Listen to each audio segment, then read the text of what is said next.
Hello everyone, welcome to the Hindu Editorial Analysis. My name is Sairam Sampatirao. ఎలా ఉన్నారు అందరూ?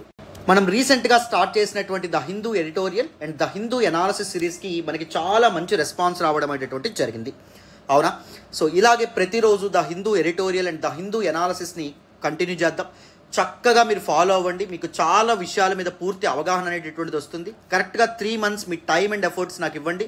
So 3 monthsలో the Hindu news పేపర్ని ఎలా analyse చేయాలి, ఎలా అర్థం చేసుకోవాలనేటటువంటి విషయాన్ని మీకు కూలంకషంగా చెప్పే ప్రయత్నం చేస్తాను. మీకు కంప్లీట్గా ప్రతి టాపిక్ బ్యాక్గ్రౌండ్ నుంచి అర్థమవుతుంది. వీలైతే ఈ వీడియోని 1.5x స్పీడ్లో కానీ లేకపోతే 1.25x స్పీడ్లో కానీ చూసేటటువంటి ప్రయత్నం చేయండి. So that you can save your time and దాంతోపాటు మీకు better and optimum class experience ఉంటుంది. ఓకేనా?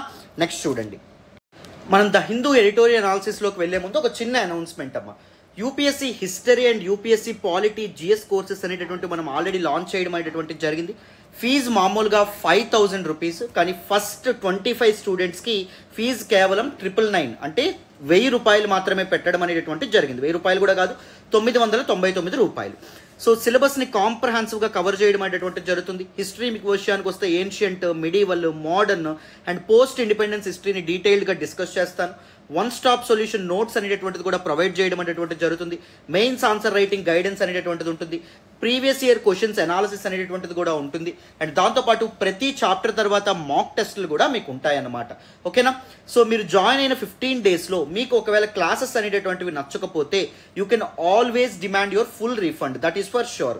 జాయిన్ అవ్వాలనుకుంటే this is my personal number. ఈ నెంబర్కి మీరు మెసేజ్ చేయడం ద్వారా లేకపోతే ఫోన్ చేయడం ద్వారా మీరు జాయిన్ అవ్వచ్చు. అండ్ మనకి యూపీఎస్సీ ఆప్షనల్ కోర్సెస్ కూడా ఉన్నాయి. ఆంథ్రపాలజీ అండ్ సోషియాలజీ ఆప్షనల్స్, ఈ 2 ఆప్షనల్స్ కూడా నేనే స్వయానా చెప్తున్నాను. సిలబస్ని కాంప్రహెన్సివ్గా కవర్ చేయడం అనేటువంటిది జరుగుతుంది 4.5 monthsలో. One stop solution notes provide చేయడం అనేటువంటిది జరుగుతుంది. మెయిన్స్ ఆన్సర్ రైటింగ్ క్లాసెస్ అనేటటువంటివి లైవ్ క్లాసులు ఉంటాయి, గైడెన్స్ అనేటటువంటిది ఉంటుంది. ఫైనల్ లిస్ట్లో మీ నేమ్ చూసుకునేంత వరకు మీకు ఫుల్ గైడెన్స్ అనేటటువంటిది, హ్యాండ్ హోల్డింగ్ అనేది ఉంటుంది. సో ఒకవేళ మీరు జాయిన్ అయిన తర్వాత వితిన్ 15 days మీరు క్లాసెస్ చూసి క్లాస్లో ఒకవేళ నచ్చలేదు అనేటటువంటి పక్షంలో you can always demand your full refund. And ఇదంతా ఎంతకో తెలుసా? సో చాలా బయట ఇన్స్టిట్యూట్స్లో 40, 50, 30,000 అలా ఉంటాయి. మన దగ్గర కేవలం ఫస్ట్ 25 స్టూడెంట్స్కి 4,999 మాత్రమే పెట్టడం అనేటటువంటిది జరిగింది. And most importantly these optional classes are live classes. So చక్కగా మీరు డౌట్ క్లియరెన్స్ కూడా చేసుకోవచ్చు. సో అడ్మిషన్స్ కోసం మీరు చక్కగా ఈ నెంబర్కి ఫోన్ చేసే ప్రయత్నం చేయండి. This is my personal number. నాతోనే మాట్లాడండి, మాట్లాడి వైజ్ డెసిషన్ అనేటటువంటిది తీసుకోండి. ఎక్కువ డబ్బులు అనవసరంగా వేస్ట్ చేయొద్దు. సో నన్ను నమ్మండి, నన్ను నమ్మి జాయిన్ అవ్వండి. మీ నమ్మకం అయితే ఒమ్ము కాదు. ద బెస్ట్ క్లాసెస్ అనేటటువంటి ఉంటాయి. UPSC history and UPSC polity classes ఈ రోజు నుంచి స్టార్ట్ అవుతున్నాయి. Already polity first class update చేసాం, హిస్టరీ ఫస్ట్ క్లాస్ అప్డేట్ చేయడం అనేటువంటిది జరుగుతుంది. ఎవ్రీడే బై 9 AM మీకు క్లాసెస్ అనేటటువంటివి అప్లోడ్ అవుతాయి ఫ్రమ్ మండే టు ఫ్రైడే. ఓకేనా? సో చక్కగా జాయిన్ అయ్యే ప్రయత్నం చేయండి అమ్మా, అస్సలు లేట్ చేయొద్దు. నెక్స్ట్ చూడండి. సో చాలామంది students sir Hindu analysis and Hindu editorial analysis PDFs కావాలని చెప్పి అడుగుతున్నారు. సో మన టెలిగ్రామ్ ఛానల్ లింక్ నేను డిస్క్రిప్షన్లో ఇస్తాను. వీలైతే మన టెలిగ్రామ్ ఛానల్లో జాయిన్ అవ్వండి. సాయిరామ్ సంపత్రావ్ ఎడ్యుకేషన్ డిస్క్రిప్షన్లో లింక్ ఉంటుంది, ఆ లింక్ ద్వారా మీరు జాయిన్ అవ్వచ్చు. Sairam Sampathrao education, this is our Instagram page. Instagram పేజ్ని ఫాలో అవ్వడం ద్వారా చాలా ఎడ్యుమేమ్స్ అండ్ చాలా అదర్ ఇనిషియేటివ్స్ కూడా మీకు యాక్సెస్ ఉంటుంది. Sairam Sampathrao education, this is our YouTube channel name. So YouTube ఛానల్లోనే మీరు ఈ వీడియో అనేటటువంటిది చూస్తూ ఉన్నారు.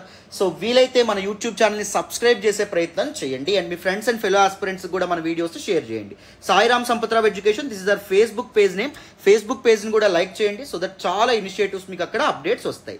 Sairam Sampathrao 006@gmail.com, this is my email ID. ఎవరైనా నాకు ఈమెయిల్ ద్వారా కాంటాక్ట్ అవ్వాలంటే అవ్వచ్చు. అండ్ దాంతోపాటు మై పర్సనల్ నెంబర్ చాలా మంది అడుగుతున్నారు, 8500671913. అర్జెంట్గా మీ ఫోన్స్లో ఈ నెంబర్ అనేటటువంటి సేవ్ చేసుకోండి. సో ఏ క్వైరీ వచ్చినా, ఏ ఇష్యూ వచ్చినా, ఏ ప్రాబ్లం వచ్చినా ఐఎమ్ జస్ట్ టెక్స్ట్ అవే. ఓకేనా? సో మీరు కోర్సెస్ కోసం కూడా ఈ నెంబర్కి ఫోన్ చేయొచ్చు, లేకపోతే ఈ నెంబర్కి ఫోన్ చేసినా పర్లేదు నాన్న. ఓకేనా? సో నన్ను నమ్మి జాయిన్ అవ్వండి. మళ్ళీ చెప్తున్నాను, the best classes in Telugu states నేను మీకు ఇస్తాను. నేను పూర్తి నమ్మకంతో చెప్తున్నాను. ఓకేనా? నెక్స్ట్ చూడండి. ఈ రోజు ద హిందూ ఎడిటోరియల్ అనాలిసిస్లో మనం మాట్లాడుకునే మొదటి ఆర్టికల్ చూడండి అమ్మా. The gender pay gap hard truths and actions needed. Very very very important article regarding GS paper 1 సొసైటీలో మనం మాట్లాడతాం, జిఎస్ పేపర్ 2 సోషల్ జస్టిస్లో మనం మాట్లాడతాం, GS paper 3 economy and development inclusive గ్రోత్లో కూడా మనం మాట్లాడడం అనేటటువంటి జరుగుతుంది. Very very important article. ఈ ఆర్టికల్ నేను ద హిందూలోని ఢిల్లీ ఎడిషన్లో పేజ్ నెంబర్ 6 నుంచి సెలెక్ట్ చేసుకోవడం అనేటటువంటిది జరిగింది. ఓకేనా? ఈ ఆర్టికల్ యొక్క ఎక్స్ప్లెనేషన్ అనాలిసిస్ స్టార్ట్ చేసే ముందు ఒక చిన్న మాట. మన యూట్యూబ్ ఛానల్లో అప్లోడ్ చేసే అన్ని వీడియోస్ వెనక, అన్ని ఇనిషియేటివ్స్ వెనక చాలా ఎఫర్ట్స్ ఉంటాయి, చాలా హార్డ్ వర్క్ ఉంటుంది, చాలా టైం పెట్టాల్సి ఉంటుంది. If you really want to acknowledge your efforts, please do hit that big fat like button. Explanation ఎలా ఉందనేది కామెంట్ చేయండి. మీ ఫ్రెండ్స్ అండ్ ఫెలో ఆస్పిరెంట్స్తో మన వీడియోస్ని షేర్ చేసుకోండి. అండ్ దాంతోపాటు ఇంకా ఛానల్ని సబ్స్క్రైబ్ చేసుకోకపోతే నా కోసం సబ్స్క్రైబ్ చేసుకోవచ్చు కదా, చాలా కష్టపడుతున్నాం కదా. Right. So this particular article ఏదైతే ఉందో దీని యొక్క జిస్ట్ని నేను ఫస్ట్ ఎక్స్ప్లెయిన్ చేస్తాను. How we need to understand this particular article, on what prism we need to see this particular article అనేటటువంటిది నేను చెప్తాను. తర్వాత ఈ ఆర్టికల్ అనాలిసిస్లోకి మనం వెళ్దాం. So this article moreover is very important for sociology optional students as well. Very important, గుర్తుపెట్టుకోండి. So western sociologist ఎవరైతే ఉంటారో వాళ్ళు మన దేశాన్ని ఏం చెప్తారు అంటే, ఆర్ కంట్రీ ఇండియాని it is a land of contradictions అని చెప్తారు, లేదా ల్యాండ్ ఆఫ్ ఐరనీస్ అని చెప్పడం అనేటటువంటి జరుగుతుంది. ల్యాండ్ ఆఫ్ కాంట్రడిక్షన్స్ అంటే అర్థం ఏంటి సార్ అంటే, మనం చెప్పేది మనం చెయ్యము అని వాళ్ళ ఉద్దేశం అన్నమాట. అంటే we always boast about worshipping our rivers, అవునా కాదా? రివర్ గంగా, రివర్ యమున, లేకపోతే రివర్ గోదావరి, వీటన్నిటిని వర్షిప్ చేస్తాం. బట్ కానీ వాటి పొల్యూషన్కి ఎవరు కారణం అవుతాం? మనమే కారణం అవుతాం. వాటిని చాలా ఎక్కువగా పొల్యూట్ చేస్తూ ఉండడం అనేటటువంటి జరుగుతుంది. అండ్ దాంతోపాటు we delve into Shakti worship, అంటే పార్వతీదేవిని, లక్ష్మీదేవిని, దుర్గామాతని మనం పూజిస్తాం. But we hardly respect our fellow women. మన దేశంలో మహిళల్ని మనం అంతగా గౌరవిస్తామో, మన మహిళలకు అంతగా సేఫ్టీ ఉంటుందా అంటే అది ఒక డౌటే అని మనం చెప్పాలి. అండ్ ఆ రిలీజియస్ టెక్స్ట్ ఏవైతే ఉన్నాయో, స్క్రిప్చర్స్, అవేం చెప్పడం అనేటటువంటి జరుగుతుంది, వసుదైక కుటుంబం అనేటటువంటి ఒక థియరీని ఇస్తాయి. అంటే జగమంతా ఒక కుటుంబంగా ఉండాలి, ప్రపంచమంతా ఒక ఫ్యామిలీలా ఉండాలని చెప్తాయి. కానీ we hardly give equality, we hardly treat our fellow Indians equally. Right? Dalits కానీ లేకపోతే లోవర్ సెక్షన్స్కి డిస్క్రిమినేషన్ ఎదురవుతూనే ఉండడం అనేటటువంటి జరుగుతుంది. We boast about largest democracy in the world, ప్రపంచంలోనే అతిపెద్ద ప్రజాస్వామ్య దేశంగా మనం చెప్తాం. బట్ కానీ the major pillars of democracy like elections commission కానీ, లేకపోతే ఫ్రీ అండ్ ఫెయిర్ ఎలక్షన్స్ కానీ, freedom of speech and expression కానీ, వీటన్నిటికీ మనం రెస్పెక్ట్ ఇస్తామా అంటే ఇవ్వడం అనేటటువంటిది జరగదు. We boast about human rights, మానవ హక్కులు అనేటటువంటివి కాపాడబడాలి అని మనం ఇంటర్నేషనల్ ఫోరమ్స్లో, ప్లాట్ఫామ్స్లో చెప్తాం, అంతర్జాతీయ వేదికల పైన. కానీ మానవ హక్కులు అనేటటువంటివి మన దేశంలో ఉల్లంఘనకి చాలా ఎక్కువగా గురవ్వడం అనేటటువంటి జరుగుతుంది అనమాట. అందుకే western sociologist they always call our India as land of contradictions or land of ironies అని మనం చెప్పుకోవచ్చు. ఇదంతా నేను ఎందుకు చెప్పడం అనేటటువంటిది జరిగింది అంటే, నేను ఇందాక చెప్పాను, we delve into Shakti worship, అంటే పార్వతీదేవిని, లక్ష్మీదేవిని అండ్ దాంతోపాటు దుర్గామాతను పూజించినప్పటికీ మన మహిళలు ఎవరైతే ఉంటారో వాళ్ళని మనం గౌరవిస్తామా అంటే గౌరవించం. అండ్ దాంతోపాటు మనం మాతా, పిత, గురు, దైవం అని చెప్తాం. కానీ తల్లిదండ్రులని ఓల్డ్ ఏజ్ హోమ్స్కి పంపించేస్తూ ఉంటాం, వాళ్ళని చూసుకోకుండా. లేకపోతే గురువులు ఎవరైతే ఉంటారో వాళ్ళ అవసరం అయిపోయిన తర్వాత వాళ్ళని పట్టించుకోకుండా ఉండడం అనేటటువంటిది జరుగుతుంది. Right? These are all contradictions అనమాట. అది మనకి ఇక్కడ అర్థం చేసుకోవాలి. సో ఇక్కడ మనకి ఏం చెప్తున్నారు అంటే, ఉమెన్కి మన టెక్స్ట్లో, రిలీజియస్ టెక్స్ట్లో, మన కల్చర్లో, మన హిస్టరీలో అంత ఇంపార్టెన్స్ ఇచ్చినప్పటికీ, సో ఇప్పుడు మన ఉమెన్, మహిళలు ఎవరైతే ఉన్నారో వాళ్ళకి ఇంపార్టెన్స్ అనేటటువంటిది ఉందా అంటే లేదు అని చెప్తున్నారు. సో ఆఫ్టర్ ద ఇండిపెండెన్స్, స్వాతంత్రం వచ్చిన తర్వాత గవర్నమెంట్స్ కానీ, ఎన్జిఓస్ కానీ, సివిల్ సొసైటీస్ కానీ, ఈవెన్ పీపుల్ కానీ చాలా కష్టపడ్డారు ఉమెన్ని లేబర్ ఫోర్స్లోకి తీసుకురావడానికి, వర్క్ ఫోర్స్లోకి తీసుకురావడానికి. ఉమెన్ కూడా తమ కాళ్ళ మీద తమ నిలబడేటట్టు చూడడానికి, ఉమెన్ ఎంపవర్మెంట్, మహిళా సాధికారత ఏదైతే ఉంటుందో దాన్ని సాధించడానికి. But once they entered in to this labour force, వాళ్ళు సరిగ్గా ఉంటున్నారా, వాళ్ళకి ఈక్వల్ పేమెంట్ ఉందా మెన్కి ఉమెన్కి అంటే లేదని చెప్పుకోవాలి. వర్క్ ప్లేసెస్లో ఉమెన్కి హెరాస్మెంట్ గురవుతున్నారా లేదా, చాలా ఇన్స్టెన్సెస్ అనేటటువంటి మనం చూస్తున్నాం. వర్క్ ప్లేసెస్లో ఉమెన్ చాలా హెరాస్మెంట్కి గురవుతున్నారు. So this gender pay gap ఏదైతే ఉంటుందో, దిస్ జెండర్ ప్యారిటీ ఏదైతే ఉంటుందో, ప్యారిటీ మీన్స్ ఈక్వాలిటీ, అది మనం చూడలేకపోతున్నాం, ఈక్వాలిటీ చూడలేకపోతున్నాం. అండ్ దాని వెనక ఉన్నటువంటి హార్డ్ ట్రూత్స్ ఏవైతే ఉంటాయి, నమ్మలేనటువంటి నిజాలు ఏవైతే ఉంటాయి, వాటిని ఈ ఆర్టికల్లో డిస్కస్ చేశారు. And actions, what should be the measures that should be taken by the governments, ప్రభుత్వాలు కానీ పీపుల్ కానీ ఎలాంటి మెజర్స్ తీసుకోవాలనేటువంటి విషయాలు కూడా చెప్పారు. ఇంకొకటి చెప్తున్నారు చూడండి, asymmetries abound in Indian labour market and closing the gap is key to achieving social justice for working women. Working women ఎవరైతే ఉంటారో వాళ్ళకి సామాజిక న్యాయం అనేటటువంటిది అందించాలి అంటే దీస్ ఎసిమెట్రీస్ ఏవైతే ఉంటాయో, దీస్ ఇన్ఈక్వాలిటీస్ ఏవైతే ఉంటాయో వాటికి నువ్వు శుభం కార్డు వేయాలి అని చెప్పి మనకి ఇక్కడ ఆథర్స్ ఎవరైతే ఉన్నారో వాళ్ళు చెప్పడం అనేటటువంటిది జరుగుతుంది. ఏ కాంటెక్స్లో దిస్ పర్టికులర్ ఆర్టికల్ని వీళ్ళు రాయడం అనేటటువంటిది జరిగింది? ఎస్టర్డే అంటే నిన్న, that is Sunday September 18th, it was the 3rd international equal pay day. So ప్రతి సంవత్సరం ఈక్వల్ పే డే సెలబ్రేట్ చేసుకోవడం అనేటువంటిది జరుగుతుంది September 18th. సో నిన్న కూడా సెలబ్రేట్ చేసుకున్నాం. సో ఈ సందర్భంలో మనం ఉమెన్ ఇన్ వర్క్ ఫోర్స్లో ఉమెన్ ఫేస్ చేస్తున్నటువంటి ఇబ్బందులు ఏంటి, ఈక్వల్ పే వాళ్ళు ఉంటుందా లేదా, మన కాన్స్టిట్యూషన్ ఎలాంటి ఇవనేటటువంటిది డైరెక్షన్స్ అనేటటువంటి ఇవ్వడం అనేది జరిగింది. ఆల్ దీస్ ఆస్పెక్ట్స్ ఏవైతే ఉంటాయో వాటిని మనం అర్థం చేసుకోవాలి. అప్పుడు మీకు ఈ ఆర్టికల్ కాంప్రహెన్సివ్గా అర్థం అవుతుంది అనమాట. క్లారిటీ వచ్చిందా అమ్మ? సో మరి నెక్స్ట్ చూడండి. So look at this, what exactly the context of this particular article. This article speaks about the gender gap pay in India. భారతదేశంలో పేమెంట్ విషయంలో జెండర్ గ్యాప్, వేజెస్ పే చేసే విషయంలో జెండర్ గ్యాప్ ఎలా చూపిస్తా ఉన్నారు, and worsening of it with COVID-19 యొక్క impact దీని మీద కూడా ఎలా పడ్డం అనేటటువంటిది జరిగింది. I mean impact mean I want to say the negative impact. What are the asymmetries abound in Indian labor market లో ఉండేటటువంటి జెండర్ asymmetries ఏంటి, దీస్ అసమానతలు ఎలా ఉన్నాయి, steps taken by the government to contain the same. So ఈ gender gap ఏదైతే ఉంటుందో దాన్ని కంటైన్ చేయాలంటే, దాన్ని కట్టైల్ చేయాలంటే గవర్నమెంట్ ఎలాంటి మెజర్స్ తీసుకుంది, అండ్ దాంతోపాటు వర్కింగ్ ఉమెన్కి సోషల్ జస్టిస్ అనేటటువంటిది, సామాజిక న్యాయం అనేటటువంటిది అందించాలంటే ఇంకా ఎలాంటి మెజర్స్తో ముందుకు రావాలి అనేటటువంటి విషయాలు ఏవైతే ఉంటాయో వాటిని ఆర్టికల్లో డిస్కస్ చేశారు. This article is very important for GS paper 1 society, GS paper 2 social justice, and GS paper 3 that is inclusive growth and development ఏదైతే ఉందో ఈ మూడింటికి చాలా చాలా ఇంపార్టెంట్ అన్న. క్లారిటీ వచ్చిందా? నెక్స్ట్ చూడండి. So let us try to understand what exactly is the meaning of this particular term, the gender pay parity. Parity ante equality, the gender pay equality అంటే ఆల్ జెండర్స్కి ఈక్వల్ పేమెంట్ అనేటటువంటిది ఇవ్వాలి అనేటటువంటి నినాదం నుంచి పుట్టుకొచ్చినటువంటి ఒక instrument of calculation. It is also known as gender pay gap లేదా జెండర్ వేజ్ గ్యాప్ అనేటటువంటి పేరుతో కూడా పిలుస్తాం. అర్థమైందా? It is a tool to measure the average difference between the remuneration for working men and working women.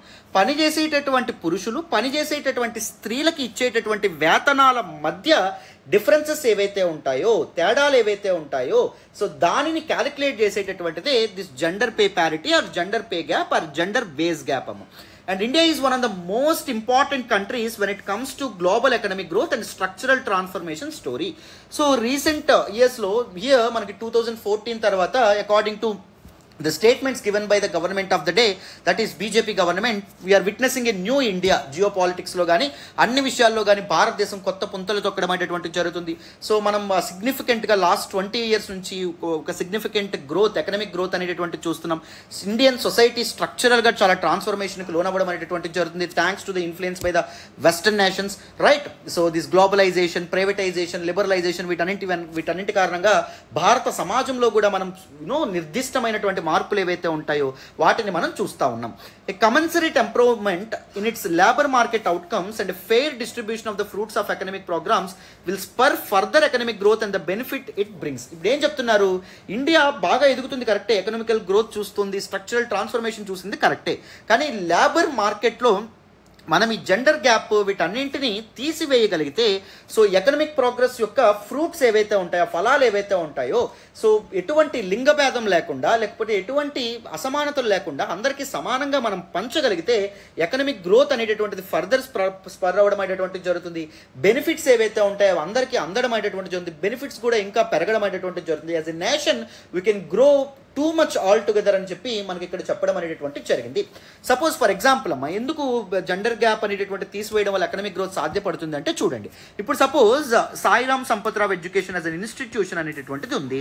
Sairam Sampathrao education, whatever the incomes that we are generating, whatever the profits that we are generating, when I distribute among my employees equally, when I give them the remunerative price, then ఏమవుతుంది? వాళ్ళు కూడా work చేయడం అనేటువంటి జరుగుతుంది. ఇంకా work చేస్తే ఇంకా ఇన్స్టిట్యూషన్కి income incomes profits పెరుగుతాయి, ఇంకా మా శాలరీస్ పెరుగుతాయి అని ఒక ఇది అనేటటువంటిది ఉంటుంది, అవునా కదా? Whereas when you're discriminating one particular person, మన దానిలో ఉమెన్ ఉన్నారు, మెన్ ఉన్నారు, మేజర్లీ ఉమెన్ ఎక్కువగా ఉండడం అనేది జరిగింది మన ఎంప్లాయీస్లో, సో మా టీంలో. సో ఇప్పుడు నేను ఎవరైనా డిస్క్రిమినేట్ చేస్తే దెన్ ఏం జరుగుతుంది? They will strive for the decline of this particular organisation, right? That is for sure. So అది మనం ఎప్పుడైనా గుర్తుపెట్టుకోవాలి. సో ఎప్పుడైతే ఎకనామిక్ గ్రోత్ యొక్క ఫ్రూట్స్ అనేటటువంటి, ఎకనామిక్ ప్రోగ్రెస్ యొక్క ఫ్రూట్స్ అనేటటువంటివి అందరికీ సరిసమానంగా అందడం అనేటటువంటిది జరుగుతుందో then we can witness economic growth and development. But unsurprisingly this is not surprise. In a country the size and diversity of India, asymmetries still abound in the country's labor market. మన భారతదేశంలో labour మార్కెట్లో ఎసిమెట్రీస్ and అసమానతలు అనేటటువంటివి ఇంకా మనం చూస్తూ ఉన్నామని చెప్పి మనకి ఆర్టికల్లో చెప్పడం అనేటటువంటిది జరిగింది మన ఆథర్స్ అనమాట. అర్థమైందా? నెక్స్ట్ చూడండి.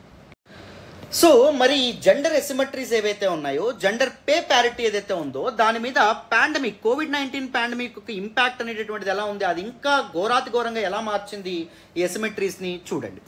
సో నిన్న yesterday we celebrated the third international equal pay day 2022. నేను ఆల్రెడీ చెప్పడం అనేది జరిగింది. The day falls on September 18th. ప్రతి సంవత్సరం September 18th సెలబ్రేట్ చేసుకుంటారు. అండ్ ఈ రోజున మనం it is time to pause and reflect on the extent of progress made towards closing the gender pay gap. Gender pay gap ఏదైతే ఉంటుందో దాన్ని నారోవర్ చేయడంలో కానీ, దాన్ని పూర్తిగా రూపుమాపడంలో కానీ మనం ఇప్పటివరకు ఎలాంటి ఎఫర్ట్స్ అనేటటువంటివి తీసుకున్నాం, ఎంత ప్రోగ్రెస్ అనేటటువంటిది మనం సాధించగలిగాం అనేటటువంటిది మనం తెలుసుకోవాలి. And reaffirming our collective commitment to the effective and accelerated realisation of the principle equal pay for work of equal value. ఒకే విలువైనటువంటి పని ఏదైతే ఉంటుందో, ఒకే విలువను చేకూర్చేటటువంటి పనికి ఒకే పేమెంట్ అనేటటువంటిది ఉండాలి అనేటటువంటి ప్రిన్సిపల్ ఏదైతే ఉంటుందో, సిద్ధాంతం ఏదైతే ఉందో, అది మన భారతదేశంలో తూట్లు పొడవబడుతుందా లేకపోతే అది సక్సెస్ఫుల్గా ముందుకు వెళ్తుందా ప్రిన్సిపల్ అనేటటువంటి విషయాన్ని మనం తెలుసుకోవాలి. This becomes all the more important in the present context. ఈ సందర్భంలో దిస్ ప్రిన్సిపల్ అనేటటువంటిది very important. And equal pay for for equal value అనేటటువంటిది very very important principle given the disproportionate effect of the COVID-19 pandemic on women workers in terms of job and income losses. So COVID-19 వల్ల చాలా మంది మగవాళ్ళు, ఆడవాళ్ళు అందరూ ఉద్యోగాలు పోయాయి, కానీ ఉమెన్ చాలా ఎక్కువ మంది ఉద్యోగాలు పోవడం అనేటువంటి జరిగింది. ఉమెన్ యొక్క శాలరీస్ చాలా తగ్గిపోవడం అనేటువంటి జరిగింది. Full and productive economic growth requires a human centred recovery from the pandemic. COVID-19 pandemic వల్ల మరుగున పడినటువంటి ఎకనామిక్ గ్రోత్ ఏదైతే ఉంటుందో, ఆర్థిక అభివృద్ధి ఏదైతే ఉంటుందో అది ఫుల్ స్కేల్లో మనం రివైవ్ చేయాలి అంటే what we need human centred recovery from the pandemic. పాండమిక్ని ఒక మానవతా దృక్పథంతో పాండమిక్ నుంచి మనం బయటపడడం అనేటువంటి జరగాలి, which will be made possible by improving women employment outcomes and reducing the gender pay gap. అది ఎప్పుడు సాధ్యపడుతుందంట? This human centred recovery. Women ఎవరైతే ఉన్నారో, మహిళలు ఎవరైతే ఉన్నారో వాళ్ళకి ఎంప్లాయ్మెంట్ కల్పించడం ద్వారా అండ్ దాంతోపాటు జెండర్ పే గ్యాప్ ఏదైతే ఉంటుందో అది తగ్గించడం వల్ల it is the need of the our అని చెప్పి మనకి ఆర్టికల్లో మన ఆథర్స్ ఎవరైతే ఉన్నారో వాళ్ళు స్ట్రెస్ చేసి మరి చెప్పడం అనేటటువంటిది జరిగింది. క్లారిటీ వచ్చిందా? నెక్స్ట్ చూడండి. సో పాండమిక్ యొక్క కంప్లీట్ అండ్ ఫుల్ ఇంపాక్ట్ అనేటటువంటిది మనకి సరిగ్గా తెలియనప్పటికీ but it is quite clear, it is quite obvious that it's impact has been uneven. So pandemic యొక్క ఇంపాక్ట్ మెన్ మీద ఒకలా ఉంది, ఉమెన్ మీద ఒకలా ఉండడం అనేటటువంటి జరిగింది. Women being among the worst affected in terms of their income security partly due to their representation in sectors hard hit by COVID-19. COVID-19 వల్ల ఎక్కువగా ఇంపాక్ట్ అయినటువంటి సెక్టార్స్ ఏంటి? Suppose hospitality sector. హాస్పిటాలిటీ సెక్టార్లో ఉమెన్ ఎవరైతే ఉన్నారో వాళ్ళ యొక్క representation అనేటటువంటిది వీక్గా ఉండడం అనేటటువంటిది జరుగుతుంది. సోషల్ సెక్యూరిటీ అనేటటువంటిది ఉండదు అండ్ జాబ్ సెక్యూరిటీ అనేటటువంటిది ఉండదు. దానివల్ల ఫస్ట్ ఎవరిని తీసేశారు ఉద్యోగాల నుంచి? ఉమెన్ ఎవరైతే ఉన్నారో వాళ్ళని తీసేయడం అనేటటువంటిది జరిగింది. It combined with the gender division of family responsibilities, right? అంటే కుటుంబ బాధ్యత అనేటటువంటిది మగవాళ్ళే చూసుకోవాలి, ఉద్యోగం పురుష లక్షణం, ఇలాంటి ప్రిన్సిపల్స్ ఏవైతే ఉంటాయో అవి ఉంటాయి. సో మనకి ఎలా ఉంటుంది మైండ్లో, ఆడవాళ్ళకి ఉద్యోగం పోయినా పర్లా, మగవాళ్ళకి మాత్రం ఉద్యోగం పోకూడదు అనేటటువంటి ఎప్పుడైతే బయాస్డ్ అండ్ ప్రెజుడిస్ మైండ్లో ఉండడం అనేటటువంటిది జరుగుతుందో కోవిడ్-19 వల్ల ఎక్కువ ఇంపాక్ట్ అయింది. ఏంటి దానివల్ల? ఉమెన్ ఎవరైతే ఉన్నారో ఉమెన్ లేబర్ ఫోర్స్ ఎక్కువగా ఇంపాక్ట్ అవ్వడం అనేటువంటిది జరిగిందని చెప్పి చెప్తున్నారు. Many women reverted to A full time care of children and the elderly during the pandemic. So many women ఎవరైతే ఉన్నారో వాళ్ళ ట్రెడిషనల్ సర్వీస్ ఓరియంటెడ్ వర్క్ ఏదైతే ఉంటుందో దాన్ని వెనక్కి వచ్చారు. అంటే నర్చరింగ్ ద చిల్డ్రన్, పిల్లల్ని చూసుకోవడం, పెద్దవాళ్ళని చూసుకోవడం, ఇలాంటి వాటికి వాళ్ళు రావడం అనేటటువంటిది జరిగింది. Forgoing their livelihoods to do so. So వాళ్ళ యొక్క జీవన ఆధారం ఏదైతే ఉంటుందో అది మళ్ళీ ఎవరి మీద డిపెండ్ అవ్వాల్సి రావడం అనేటటువంటిది జరిగింది, మెన్ మీద డిపెండ్ అవ్వాల్సిన పరిస్థితికి రావడం అనేటటువంటిది జరిగింది. It is a important aspect అని చెప్పుకోవచ్చు. కోవిడ్-19 ఉమెన్ లేబర్ ఫోర్స్ యొక్క పరిస్థితి ఏదైతే ఉంటుందో దాన్ని ఇంకా దిగజార్చింది అని చెప్పి మనం క్లియర్గా ఇక్కడ అర్థం చేసుకోవచ్చు. క్లారిటీ వచ్చిందా? వెరీ వెరీ ఇంపార్టెంట్ నాన్న. రైట్, నెక్స్ట్ చూడండి. So what is the relevant data and reports regarding gender pay gap? ఈ జెండర్ పే గ్యాప్ గురించి ఇంటర్నేషనల్ ఆర్గనైజేషన్స్ ఇచ్చినటువంటి ఇంపార్టెంట్ రిపోర్ట్స్ అండ్ డేటా ఏంటో చూడాలి. ఇంటర్నేషనల్ లేబర్ ఆర్గనైజేషన్ యొక్క అది రిలీజ్ చేసినటువంటి గ్లోబల్ వేజ్ రిపోర్ట్ 2020-21 ఏం చెప్పడం అనేటువంటిది జరుగుతుంది అంటే, ఈ క్రైసిస్ కోవిడ్-19 క్రైసిస్ ఏదైతే ఉంటుందో అది ఎక్కువ ప్రెజర్ దేని మీద పెట్టడం అనేటువంటిది జరిగిందంటే, it affected largely women's total wages అన్నమాట కంపేర్ టు మెన్ యొక్క వేజెస్ కంటే ఉమెన్ యొక్క వేజెస్ మీద చాలా డిస్ప్రపోర్షనేట్ ఇంపాక్ట్ పడడం అనేటువంటిది జరిగింది. ఉమెన్ యొక్క వేజెస్ చాలా తగ్గిపోయినాయి. This greater wage reduction for women means that the pre existing gender pay gap is widened. So pre existing ముందుగానే కోవిడ్-19 ముందుగానే మనకి జెండర్ పే గ్యాప్ అనేటటువంటిది ఉండేది మెన్కి ఉమెన్కి మధ్య. సో అది ఇంకా వైడెన్ అవ్వడం అనేటటువంటిది జరిగింది అని చెప్పి మనకి ఇంటర్నేషనల్ లేబర్ ఆర్గనైజేషన్ యొక్క గ్లోబల్ వేజ్ రిపోర్ట్ 2020-21 ఏదైతే ఉందో అది చెప్తుంది అనమాట. Indian women earned on average 48% less compare to the male counter parts in 1993-94. 1993-94 financial ఇయర్లో మనకి ఈ జెండర్ గ్యాప్ ఏదైతే ఉంటుంది, పే గ్యాప్ ఏదైతే ఉంటుందో అది మీరు గమనిస్తే మేల్ కంటే 48% లెస్ ఉమెన్ సంపాదించడం అనేది జరిగిందంట. అంటే మేల్ సగటున 100 రూపాయలు సంపాదిస్తూ ఉంటారు రోజుకి, ఉమెన్ ఎంత సంపాదించడం అనేటువంటి జరుగుతుంది 52 రూపాయలే సంపాదించే వాళ్ళంట 1993-94 same work. Since then the gap decline to 28%. Gap అనేది 28% తగ్గింది 2018-19కి వచ్చేటప్పటికి. As the labour force survey data of national sample survey office NSS report ఏం చెప్తుంది, దిస్ జెండర్ పే గ్యాప్ అనేటటువంటిది 28%కి తగ్గిందనమాట. సో ఇది మంచి విషయమే. కానీ కోవిడ్-19 ఇంకా ఈ పరిస్థితిని వర్సన్ చేసింది, 28% ఇంకా వైడన్ చేయడం అనేటువంటి జరిగిందని చెప్తున్నారు. The pandemic reverse the decades of progress as preliminary estimates. So ఇంత ప్రోగ్రెస్ మనం ఏదైతే అచీవ్ చేసామో దిస్ పర్టికులర్ జెండర్ గ్యాప్ విషయంలో, ఆ ప్రోగ్రెస్ అంతా ఏమవ్వడం అనేది జరిగింది, మళ్ళీ రివర్స్ అవ్వడం అనేటటువంటిది జరిగింది. సో 2020-21 యొక్క పీరియాడిక్ లేబర్ ఫోర్స్ సర్వే ఏదైతే ఉందో అది ఏం చెప్పడం అనేది జరిగిందంటే, show an increase in the gap by 7% between 2018-19 and 2020-21. ఈ మధ్యలో వచ్చినటువంటి భూతం ఏంటి, కోవిడ్-19. సో ఈ కోవిడ్-19 కారణంగా గ్యాప్ అనేటటువంటిది పెరిగింది. 28%కి 7% పెరగడం అంటే ఎంత, 35%కి పెరగడం అనేటటువంటిది జరిగింది. అంటే మనం ఆజాదీ కా అమృత మహోత్సవాలు జరుపుకున్నప్పటికీ సో ఇంకా ఉమెన్ తక్కువ వేజెస్ అనేటటువంటివి చూస్తూ ఉన్నారు. 75 సంవత్సరాల స్వతంత్ర భారతదేశ చరిత్ర అనేటటువంటిది మనం సాధించిన ఘనత చూడండి ఎంత దారుణంగా ఉండడం అనేటటువంటి జరిగింది. ఇప్పుడు మగవాళ్ళు 100 రూపాయలు సంపాదించడం అనేటటువంటి జరుగుతుంది, ఆడవాళ్ళు కేవలం 65 రూపాయలు మాత్రమే సంపాదించడం అనేటటువంటి జరుగుతుంది. 35% మన గ్యాప్ అనేటటువంటిది ఇక్కడ మనకు క్లియర్గా కనిపిస్తుందని చెప్పి మనకి ఎన్ఎస్ఎస్ఓ వాళ్ళ యొక్క పీరియాడిక్ లేబర్ ఫోర్స్ సర్వే ఏదైతే ఉంటుందో చెప్తుంది అనమాట. అర్థమైందా? It is important thing to note అని చెప్పి మనం అర్థం చేసుకోవచ్చు. And moreover, India has slipped to 135th position globally as per the gender parity ranking put out by the World Economic Forum. World Economic Forum issue చేసేటటువంటి gender parity rankings ఏవైతే ఉంటాయో 146 దేశాల్లో India's position 135th పొజిషన్లో ఉండడం అనేటటువంటి జరిగింది. అంత ఘోరంగా ఇండియాలో జెండర్ పే ప్యారిటీ ప్రాబ్లం అనేటటువంటిది అంత ఘోరంగా ఉంది.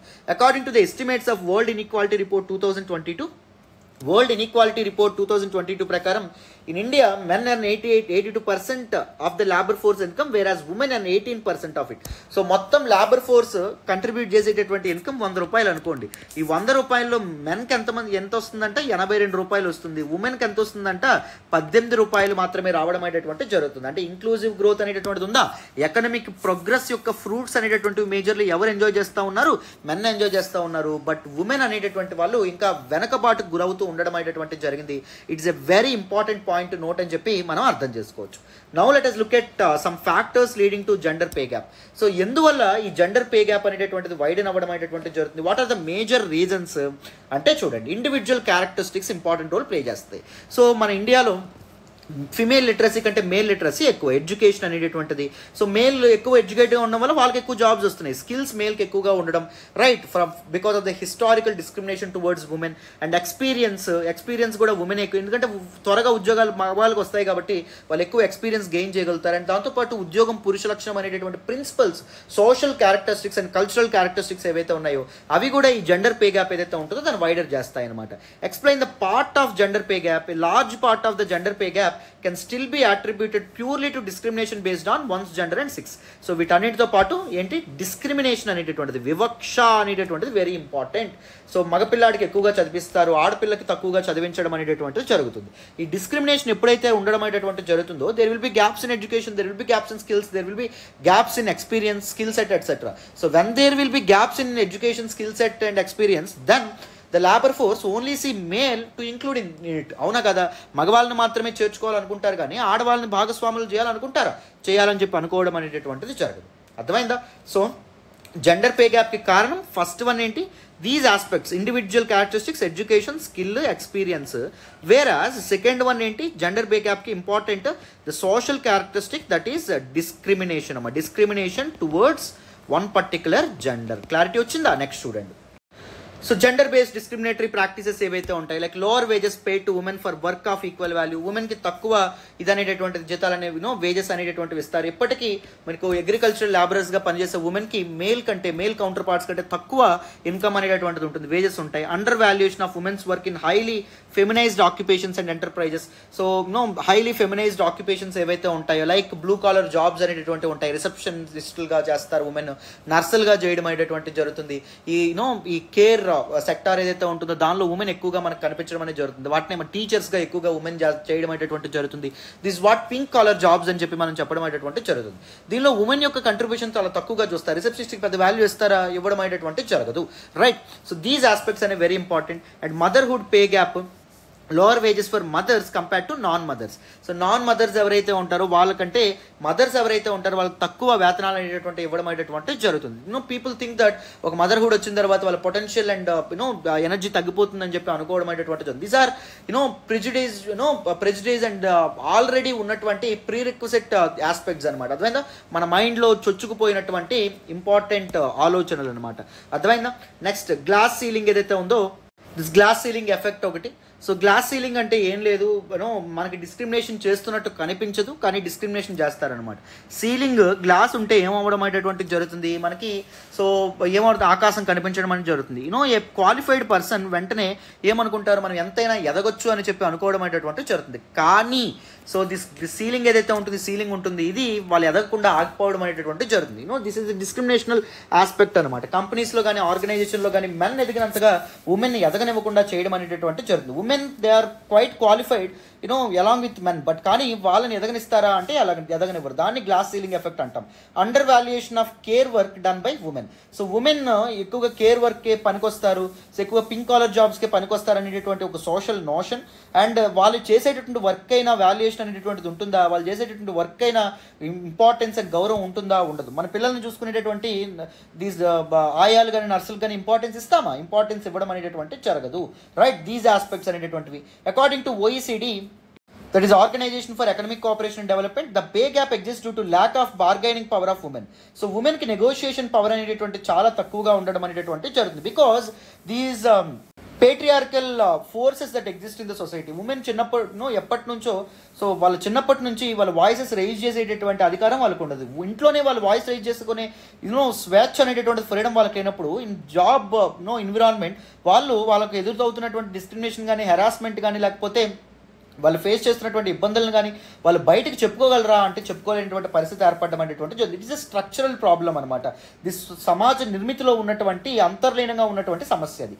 Career breaks due to parenthood duties, lack of flexible work opportunities. So మధ్యలో తల్లి కావడం వల్ల సో వాళ్ళ యొక్క కెరీర్ ఏదైతే ఉంటుందో దాన్ని మధ్యలో ఆపేయాల్సి రావడం అనేటువంటి జరుగుతుంది. అండ్ దాంతోపాటు ఫ్లెక్సిబుల్ వర్క్ ఆపర్చునిటీస్ ఏవైతే ఉంటాయి, వర్క్ ఆపర్చునిటీస్ కూడా ఉమెన్కి లేనటువంటి పరిస్థితి ఉండడం అనేటటువంటిది జరుగుతుంది అనమాట. సరైనటువంటి వర్క్ ఆపర్చునిటీస్ వాళ్ళకు ఉండవు. సో ఇప్పుడు హోమ్ మేకర్స్ వెళ్ళుకుంటారు, వాళ్ళకి మళ్ళీ అవకాశాలు రావాలంటే వాళ్ళు చాలా కష్టపడాల్సి రావడం అనేది జరుగుతుంది. Prevalence of other regressive social norms. So other regressive social norms ఏవైతే ఉంటాయి, ఉమెన్ని డిస్క్రిమినేట్ చేసేటటువంటి, ఉమెన్ని వెనక్కి లాగేటటువంటి సోషల్ నార్మ్స్ అండ్ రూల్స్ ఏవైతే ఉంటాయి అవి కూడా this gap in gender gap in payments ఏవైతే ఉంటాయి, జెండర్ గ్యాప్ ఇన్ పేమెంట్ దానికి కారణం అనమాట. అర్థమైందా? This all things are very very important. They will be extremely useful in your mains examination. So now let us look at some steps taken by India. Government of India తీసుకున్నటువంటి కొన్ని steps and international organisations, అంతర్జాతీయ సంస్థలు ఏవైతే ఉన్నాయో అవి తీసుకున్నటువంటి కొన్ని important steps ఏవైతే ఉంటాయి వాటి గురించి కూడా మనం తెలుసుకునే ప్రయత్నం చేద్దాం. జాగ్రత్తగా వినండి. మన భారత రాజ్యాంగంలోని పార్ట్ 4 ఆఫ్ ద కాన్స్టిట్యూషన్ ఏదైతే ఉందో it is actually DPSPs, directive principles of state policies, ఆదేశిక నియమాలు అంటాం. Our forefathers governments of the day, అంటే గవర్నమెంట్స్ ఏవైతే ఉంటాయో ప్రభుత్వాలకి ఇచ్చినటువంటి కొన్ని ఆదేశాలు అనమాట, కొన్ని నియమ నిబంధనలు అనమాట. సో దానిలో భాగమైనటువంటి ఆర్టికల్ 39 క్లాస్ D ఏదైతే ఉంటుందో of our constitution, it provides for equal pay for equal work, సమానమైనటువంటి పనికి సమానమైనటువంటి వేతనాలు ఇవ్వాలి అని చెప్పి ఆర్టికల్ 39 క్లాస్ D చెప్తుంది. ఆర్టికల్ 14 ఏదైతే ఉంటుందో ఇది రైట్ టు ఈక్వాలిటీ అన్నో అందరికీ ఇవ్వడం అనేటువంటి జరుగుతుంది. Article 15 it protects no against discrimination నుంచి సేఫ్ గార్డ్స్ అనేటటువంటివి ఇవ్వడం అనేటటువంటి జరుగుతుంది. బట్ స్టిల్ రాజ్యాంగమే అన్నిసార్లు మనకి ఇంత ఈక్వాలిటీ గురించి ఇన్నింటి గురించి చెప్పినప్పటికీ still India is witnessing inequalities and asymmetries in gender pay anamata. That is a serious issue. Minimum Wages Act in 1948 and followed by the adoption of the Equal Remuneration Act in 1976. So ఇవి కూడా this equal pay for equal work ని uphold చేయడం అనేటువంటి జరుగుతుంది. ఈ చట్టాలు ఏవైతే ఉన్నాయో పార్లమెంట్ చేసినటువంటి చట్టాలు. 2019లో India carried out a comprehensive reforms in both legislation and enacted a code on wages ఏవైతే ఉంటాయో, లేబర్ కోడ్స్ ఏవైతే ఉంటాయో వాటి గురించి కూడా తీసుకురావడం అనేటువంటి జరిగింది. సో లేబర్ ఎవరైతే ఉంటారో వాళ్ళకి రెమ్యూనరేటివ్ వేజెస్ అనే ఉండాలి అండ్ దాంతోపాటు జెండర్ గ్యాప్ అనేటువంటిది ఉండకూడదు, వాళ్ళు బెటర్ వర్కింగ్ కండిషన్స్ ప్రొవైడ్ చేయాలి. ఈ విధంగా కొన్ని నార్మ్స్ అండ్ రూల్స్ ఏవైతే ఉంటాయో వాటిని సెంట్రల్ గవర్నమెంట్ తీసుకురావడం అనేది జరిగింది 2019లో. అండ్ దాంతోపాటు evidences shows that MNREGA scheme, Mahatma Gandhi national rural employment guarantee act ఏదైతే ఉందో in 2005 it benefited rural women workers and help reduce the gender pay gap both directly and indirectly. So ఇది ఈ ఆశయంతో ముందుకు రావడం అనేటువంటి జరిగింది. రూరల్ ఏరియాస్లో ఉండేటటువంటి ఉమెన్ ఎవరైతే ఉంటారో వాళ్ళని ఎంపవర్ చేయడానికి, అంటే మహిళా సాధికారత అనేటటువంటి సాధించడానికి, జెండర్ పే గ్యాప్ ఏదైతే ఉంటుందని తగ్గించడానికి, రైట్, ఇలా చాలాగా కృషి చేయడం అనేటటువంటి జరిగింది. దీన్ని కూడా తీసుకురావడం అనేది జరిగింది అనమాట. In 2017 the government amended the maternity benefit act of 1961, 1961లో చేసినటువంటి మెటర్నిటీ బెనిఫిట్ యాక్ట్ ఏదైతే ఉందో దాన్ని అమెండ్ చేయడం అనేది జరిగింది. దాని ద్వారా maternity leave with pay protection 12 weeks నుంచి 26 వీక్స్కి పెంచడం అనేటటువంటిది జరిగిందనమాట. ఆల్ ఉమెన్ వర్కర్స్ ఎవరైతే ఉన్నారో వాళ్ళకి మెటర్నిటీ లీవ్ ఒకప్పుడు 12 వారాలు ఇవ్వడం అనేటటువంటి జరిగేది, అంటే 3 నెలలు ఇచ్చేవాళ్ళు. కానీ దాన్ని ఎంతవరకు పెంచారు, 26 వీక్స్కి మెటర్నిటీ లీవ్ అనేటటువంటిది పెంచడం అనేటటువంటిది జరిగిందనమాట. అర్థమైందా? In establishments employing 10 or more workers, అంటే ఏవైతే ఫ్యాక్టరీస్ లేదా కంపెనీస్లో 10 కంటే ఎక్కువ మంది వర్కర్స్ అనే వాళ్ళు ఉంటారు. సో ఆ కంపెనీస్ అన్ని ఉమెన్ ఎవరైతే ఉంటారో వాళ్ళకి పెయిడ్ మెటర్నిటీ లీవ్ అనేటటువంటిది అందించాలి. ఎంత? 26 వీక్స్ వరకు, రైట్. సో 2017లో అమెండ్మెంట్ కూడా తీసుకురావడం అనేటువంటి జరిగింది. సో ప్రభుత్వాలు కానీ లేకపోతే రాజ్యాంగం కూడా ఎన్నో రిఫార్మ్స్తో ముందుకు వచ్చినప్పటికీ అఫ్కోర్స్ మనం చాలా అచీవ్మెంట్స్ సాధించగలిగాం అనుకోని 28%కి తగ్గించగలిగాం. బట్ కానీ ఇది COVID-19 కారణంగా ఇంకా 7% పెరిగి 35%కి జెండర్ పే గ్యాప్ ఏదైతే ఉంటుందో అది పెరగడం అనేటటువంటి జరిగింది. It is a serious issue అని చెప్పి మనం అర్థం చేసుకోవచ్చు. క్లారిటీ వచ్చిందన్న? నెక్స్ట్ చూడండి అమ్మా. సో ఈ అమెండ్మెంట్స్ ఏదైతే ఉన్నాయో this is expected to reduce the motherhood pay gap among mothers in median and high and wage earners working in the formal economy. Formal ఎకానమీలో పనిచేస్తున్నటువంటి మదర్స్ ఎవరైతే ఉన్నారో వాళ్ళు ఫేస్ చేస్తున్నటువంటి important issue motherhood pay gap కదా, దాన్ని తగ్గించవచ్చు paid leaves అనేటటువంటివి వాళ్ళకి అందించడం వల్ల, రైట్. సో ఈ విధంగా ఎక్స్పెక్టేషన్ ఉంది కానీ అది అంత పర్ఫెక్ట్గా వర్క్ అవ్వడం అనేటువంటి జరగలేదు. అండ్ కంప్లైంట్స్ తక్కువగా ఉందన్నమాట, ఆచరణాత్మకంగా లేదనమాట ఆ అమెండ్మెంట్, ఆ particular rule and norm. Skill India mission to equip women with market relevant skills to bridge the learning to livelihood gap and the gender pay gap. Gender pay gap యొక్క one of the important ఇదేం చెప్పుకున్నాం, education అని మనం చెప్పుకున్నాం, skill సెట్లో differences అని చెప్పి మనం చెప్పుకోవడం అనేది జరిగింది, ఎక్స్పీరియన్స్లో డిఫరెన్స్ అని చెప్పి మనం చెప్పుకోవడం అనేటువంటి జరిగింది. ఈ ఇష్యూస్ని రిజాల్వ్ చేయడానికి స్కిల్ ఇండియా మిషన్ అనేటువంటి తీసుకొచ్చారు. దీనిలో భాగంగా మహిళలు ఎవరైతే ఉంటారో వాళ్ళకి మార్కెట్ రిలవెంట్ స్కిల్స్ ఏవైతే ఉంటాయో, అంటే market demand skills, the skills are being demand by the market. So వాటిని ప్రొవైడ్ చేసేటటువంటి కార్యక్రమం అనేటువంటి చేస్తున్నారనమాట. అర్థమైందా? ఎందుకు ఈ జెండర్ పే గ్యాప్ ఏదైతే ఉంటుందో దాన్ని వైడర్ కాకుండా నారో చేసే విధంగా. అర్థమైందా? Even at the international level, అంతర్జాతీయ వ్యాప్తంగా మనం చూసుకున్న ద యునైటెడ్ నేషన్స్, ఐక్యరాజ్య సమితి ఏదైతే ఉందో it has put the challenge of closing various forms of gender inequality at the heart of its actions. ఐక్యరాజ్య సమితి తీసుకొచ్చేటటువంటి చాలా ఇనిషియేటివ్స్ అండ్ మెజర్స్లో జెండర్ ఇన్ఈక్వాలిటీని పోగొట్టాలి అనేటటువంటి ఆశయం మనకి చాలా దగ్గర కనిపిస్తుంది.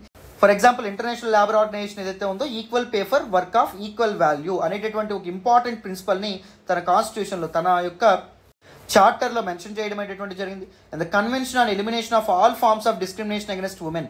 So this is important convention signed by different countries. It provides an international legal framework for realising gender equality సాధ్యపడడానికి and intersecting forms of discrimination, women face చేస్తున్నటువంటి వివక్ష ఏదైతే ఉంటుందో దాన్ని రూపుమాపడానికి, vulnerabilities among women and girls ఎవరైతే ఉన్నారో వాళ్ళ యొక్క వల్నరబిలిటీస్, వాళ్ళ యొక్క వీక్నెసెస్ ఏవైతే ఉంటాయో వాటిని రూపుమాపడానికి, వాటిని నారో చేయడానికి ఈ కన్వెన్షన్ ఏదైతే ఉంటుంది ఇది కూడా సైన్ చేయడం అనేటువంటి జరిగింది. ఇంటర్నేషనల్ లెవెల్లో కూడా చాలా మెజర్స్ తీసుకురావడం అనేటటువంటి జరిగింది మీరు ఇక్కడ గమనిస్తే. అండ్ ఈవెన్ మనకి 2015 నుంచి అమల్లోకి వచ్చినటువంటి సస్టైనబుల్ డెవలప్మెంట్ గోల్స్ ఏవైతే ఉంటాయో ఎస్డిజీస్ అని చెప్పడం అనేటువంటి జరుగుతుంది. వీటి గురించి మీ అందరికీ తెలుసని అనుకుంటున్నాను. ఏంటి 2000 సంవత్సరంలో మనకి మిలీనియం డెవలప్మెంట్ గోల్స్ అనేటటువంటి రావడం అనేటువంటి జరిగింది. మిలీనియం డెవలప్మెంట్ గోల్స్ ఏవైతే ఉంటాయో అంటే 15 సంవత్సరాలకి దీస్ గోల్స్ అనేటటువంటి పెట్టుకున్నారు. అంటే 2015కి అవి అచీవ్ చేయాలని చెప్పి. బట్ ఈ గోల్స్ ఏవైతే పెట్టుకున్నారో అవి అద్భుతంగా అచీవ్ చేశారు కాబట్టి ప్రపంచ దేశాలన్నీ 2015లో ఇప్పుడు సస్టైనబుల్ డెవలప్మెంట్ గోల్స్ అనేటటువంటి తీసుకొచ్చారు. అంటే మొత్తం ఎన్ని గోల్స్ ఉంటాయి? 17 గోల్స్ అనేటటువంటి ఉంటాయి. సుస్థిరాభివృద్ధి లక్ష్యాలు అంటాం. ఎప్పటికి అచీవ్ చేయాలి? 2030కి అచీవ్ చేయాలన్నమాట. ఈ 17 గోల్స్లో గోల్ నెంబర్ 8 ఏంటి అంటే achieving full and productive employment and decent work for all women and men. అర్థమైందా? మహిళలకి అండ్ దాంతోపాటు పురుషులకి decent employment and decent work ఉండాలి. Including for young people and persons with disabilities కూడా వర్క్ ఆపర్చునిటీస్ అన్నీ ఉండాలి.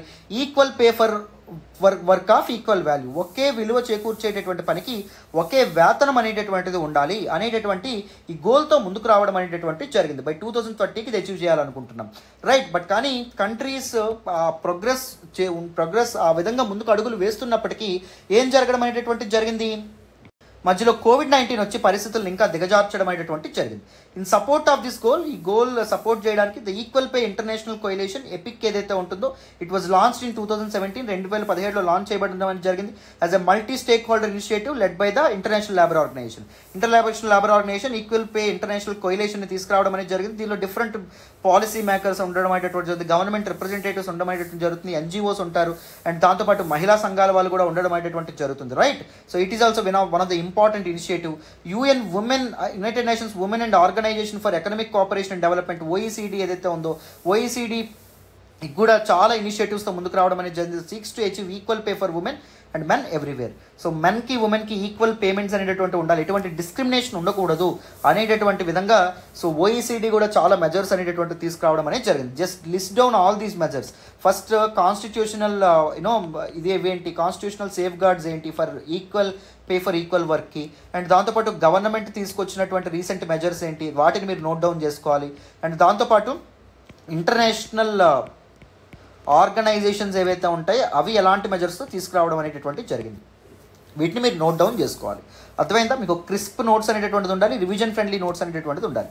అప్పుడే మీరు ఈజీగా ఇవన్నిటి రివైజ్ చేయగలుగుతారు. క్లారిటీ వచ్చిందా? నెక్స్ట్ చూడండి. So what is the way forward? మరి జెండర్ పే గ్యాప్ ఏదైతే ఉంటుందో దాన్ని తగ్గించాలి అంటే, దాన్ని నారో డౌన్ చేయాలి అంటే ఎలాంటి మెజర్స్ అనేవి తీసుకోవచ్చు? Shifting development focus towards labour intensive sectors to create more జాబ్స్ని క్రియేట్ చేయాలి. జాబ్స్కి ఎప్పుడైతే డిమాండ్ అనేటటువంటిది పెరుగుతుందో అప్పుడు ఉమెన్ని కూడా దిస్ లేబర్ ఫోర్స్ ఏదైతే ఉంటుందో దానిలో వాళ్ళని కూడా భాగస్వాములుగా చేయొచ్చు, ఇంక్లూడ్ చేయొచ్చు. అర్థమైందా? సో డెవలప్మెంట్ ఫోకస్ అనేటటువంటిది లేబర్ ఇంటెన్సివ్ సెక్టర్స్ మీద ఎక్కువగా ఫోకస్ చేయాలి. Growth in jobs must be inclusive. చెప్పాను కదా, ఇంక్లూజివ్ అంటే సమ్మిళితమైనటువంటిది అని అర్థం.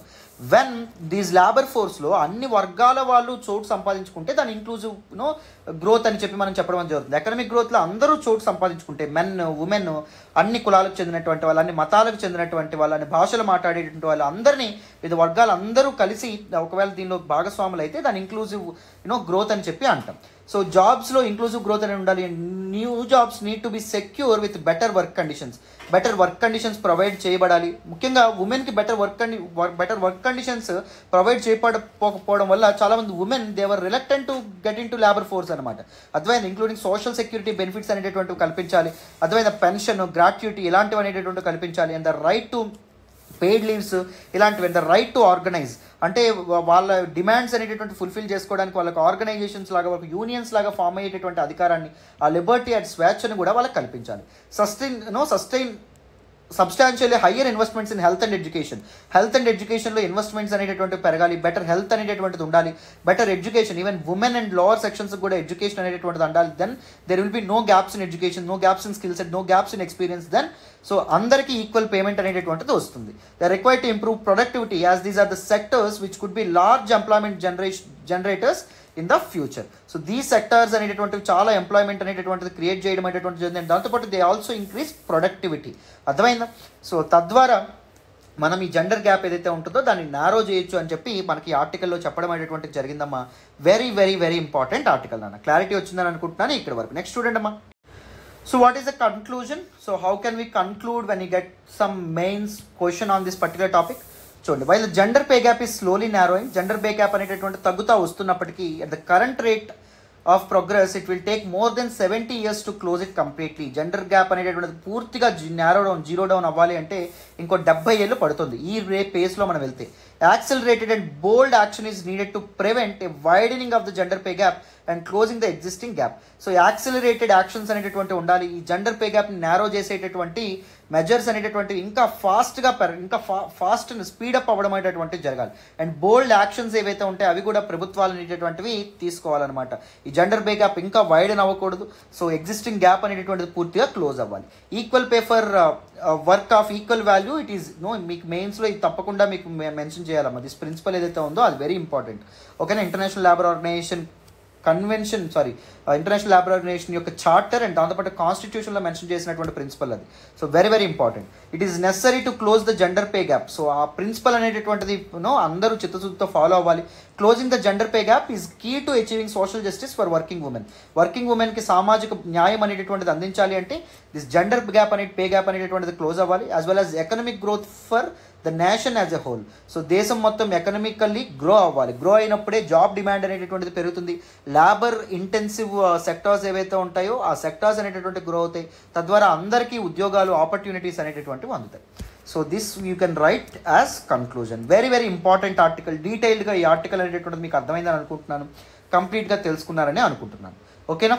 సో ఇంత డీటెయిల్డ్గా చెప్పడం వెనక, ఇంత essence of the article derive చేయడం వెనక చాలా ఎఫర్ట్స్ ఉంటాయి, చాలా హార్డ్ వర్క్ ఉంటుంది, చాలా టైం పెట్టాల్సి ఉంటుంది. నా కోసం ఒక్క లైక్ చేయండి. ఇంకా ఛానల్ని సబ్స్క్రైబ్ చేసుకోకపోతే సబ్స్క్రైబ్ చేసుకోండి. అండ్ మీ ఫ్రెండ్స్ అండ్ ఫెలో ఆస్పిరెంట్స్కి మీకు గ్రూప్స్ ఉంటాయి కదా, వాట్సాప్ గ్రూప్స్, టెలిగ్రామ్ గ్రూప్స్, అక్కడెక్కడైనా షేర్ చేయొచ్చు కదా నా కోసం ప్లీజ్. ఓకేనా? థ్యాంక్ యూ సో మచ్ నాన్న. మరి ఇప్పుడు నెక్స్ట్ ఆర్టికల్ ఏదైతే ఉందో అది డిస్కస్ చేద్దాం. జాగ్రత్తగా అటెన్షన్ పే చేసి వినండి అమ్మా.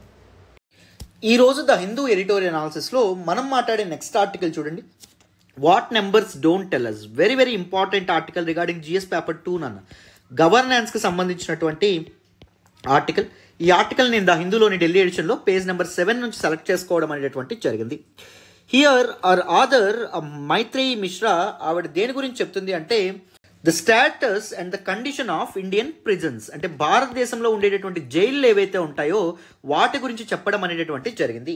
దీస్ ప్రిజన్స్ ఏవైతే ఉంటాయో అక్కడ ఖైదీలు ఎవరైతే ఉంటారో వాళ్ళు చాలా ఘోరమైనటువంటి కండిషన్స్లో ఉంటున్నారు.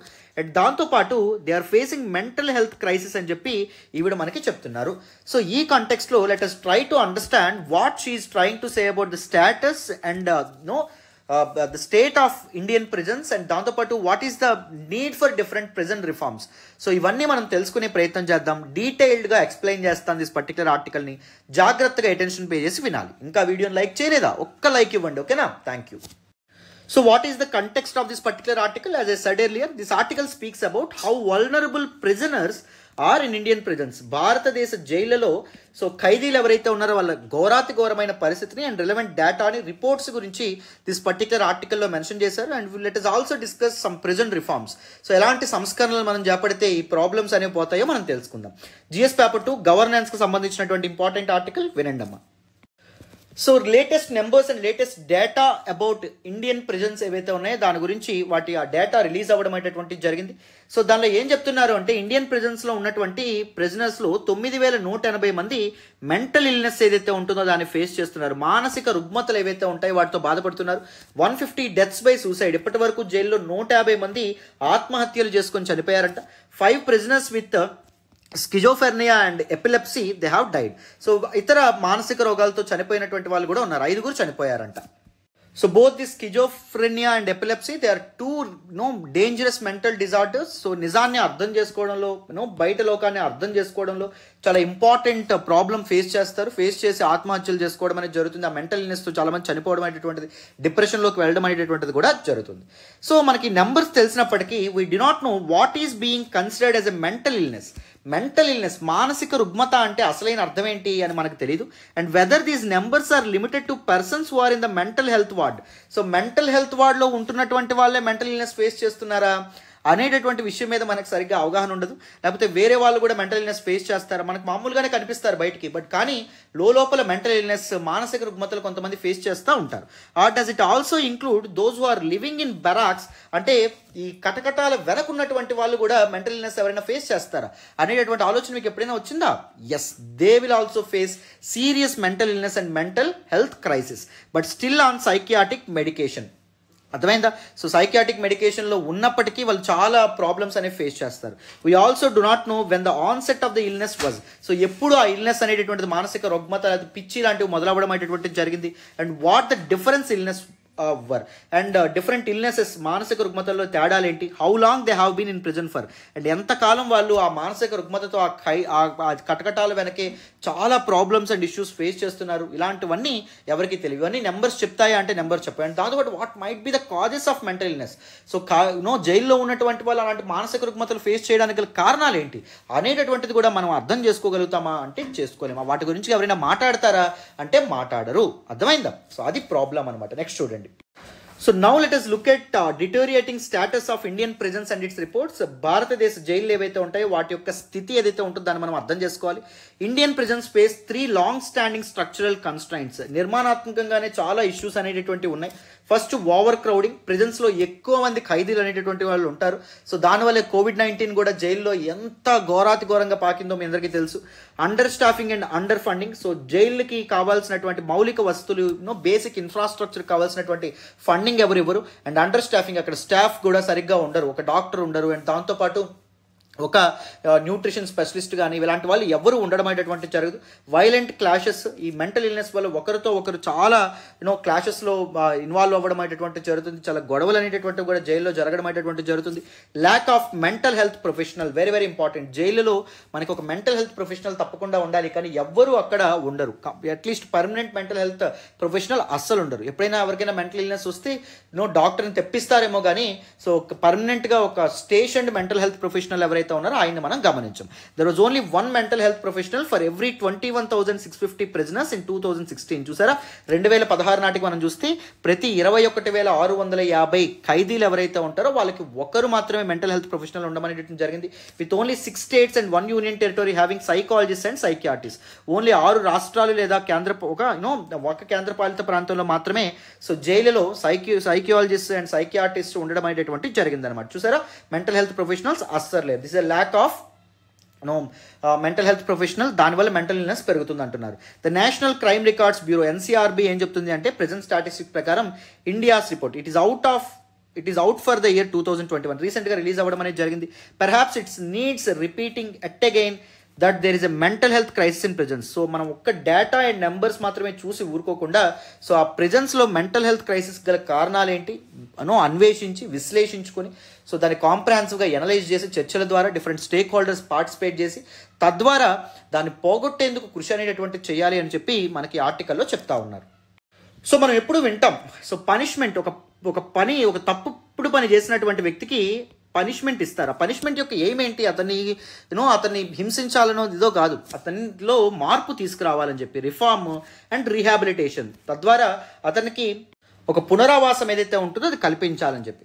At when we look at the place where that punishment is served, అంటే జైల్లో ఏవైతే మనం చూస్తాం, ఎక్కడైతే పనిష్మెంట్ ఇస్తారు జైలు ఇస్తారు, we find conditions instead of promoting rehabilitation, పునరావాసం రీహాబిలిటేషన్ వాళ్ళ మార్పుకి సహకరించేటటువంటి పరిస్థితులు కాకుండా వాళ్ళు విషాదానికి లోనయ్యేటట్టు, ఒక హోప్లెస్నెస్, ఒక నమ్మకం లేనటువంటి అపనమ్మకమైన పరిస్థితి, హెల్ప్లెస్నెస్, సో వాళ్ళు నిస్సహాయులుగా మారేటటువంటి కండిషన్స్ మనకి అక్కడ కనిపిస్తూ ఉన్నాయని చెప్పి మనకి ఇక్కడ ఆధార్ ఎవరైతే ఉన్నారో ఆవిడ మైత్రి ఆవిడ చెప్పడం అనేటువంటి జరుగుతుంది. ఆవిడ వాపోతున్నారు. In any case our prisons are not overcrowded with convicts. అంటే అవర్ ప్రెజెన్స్లో ఓవర్ క్రౌడింగ్ ఉంది, కానీ ఆ ఉన్న వాళ్ళందరూ కన్విక్ట్స్ కాదు, తప్పు నేర నిరూపణ జరిగినటువంటి వాళ్ళు కాదు. రాదర్ అండర్ ట్రయల్ పాపులేషన్ ఎక్కువ మంది ఉన్నారు. విచారణలో ఉంటూ జైలు శిక్ష పొందుతున్న వాళ్ళే ఎక్కువగా ఉండడం అనేటువంటి జరిగింది. That makes up for over 70% of present population. So present పాపులేషన్లో జైల్లో ఖైదీలుగా ఉన్నటువంటి వాళ్ళు 70% కంటే ఎక్కువ మంది అండర్ ట్రయల్ పాపులేషన్, విచారణ గురవుతున్నటువంటి పాపులేషన్ ఎక్కువగా ఉన్నారు. More than half of those with mental illness were under trials. So దానిలో విచారణకు గురవుతున్నటువంటి వాళ్ళు సగం కంటే ఎక్కువ మంది మెంటల్ ఇల్నెస్తో బాధపడుతున్నారు. సో మొత్తం అండర్ ట్రయల్స్లో 58.4% పీపుల్ ఎవరైతే ఉన్నారో వాళ్ళు మానసిక రుగ్మతలతో, హోప్లెస్నెస్తో, హెల్ప్లెస్నెస్తో ఇబ్బందులు పడుతున్నారు. వైల్ 41.3% వర్ కన్విక్ట్స్లో అంటే ఆల్రెడీ నేర ఆరోపణ రుజువైనటువంటి వాళ్ళలో 41.3% మంది మెంటల్ ఇల్నెస్ గురవుతున్నారు. However the numbers could very well be higher, ఇంకా నెంబర్స్ ఎక్కువగానే ఉండొచ్చు అని చెప్పి మనకు ఆథర్ చెప్తున్నారు. For instance, project 39A's report on mental health and the data penalty death worthy revealed that over 60% of death row prisoners had a current episode of mental illness. So ఎవరైతే ఉరిశిక్షకి గురైనటువంటి వాళ్ళు ఉన్నారో వాళ్ళు 60% కంటే ఎక్కువ మంది మానసిక రుగ్మతలతో బాధపడుతున్నారంట, చాలా మానసిక సమస్యలతో ఇబ్బంది పడుతున్నారంట.